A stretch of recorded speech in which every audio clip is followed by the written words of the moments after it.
السلام عليكم. اليوم غادي نشارك معكم طريقة سهلة ديال صوص الكراميل اللي ممكن نزينوا بها كيكة الحليب التركية والميلفي ولي فيغين، وممكن نديروها حتى كنكهة للحلويات لي صابلي اللي لها استعمالات كثيرة. فاليوم غادي نشارك معكم بطريقة سهلة ومبسطة. كيف ما تشوفوا انا درتها هنا في الايس كريم، عطاتها واحد النكهة وواحد الطعم رائع جدا. اول حاجة كناخذوا كاس ديال الحليب. هنا درت انا قياس كاس ديال العنبة، ضفت عليه 2 معلقات ديال النشا مسوحين وخلطتهم مزيان لانه كيتصلب لينا النشا، فضروري كتحركوه مزيان.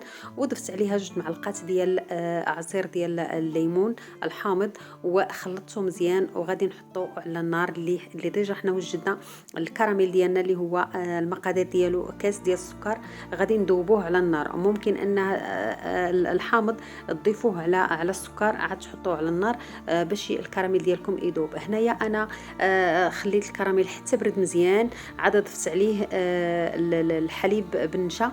فممكن نتوما العكس يعني، فكل الطرق حتى النتيجه غادي تجينا مزيانه. غنحطو على النار، نبقى نحرك بلين والنار مهيله حتى كيولي بهذا القوام هذا، وغادي نخليه يبرد. القوام ديالو ممكن انكم تزينوا به كيكه الحليب، ممكن تزينوا به الميلفي، وممكن تزينوا به لي فيغين، لي طاخت، الصابلي.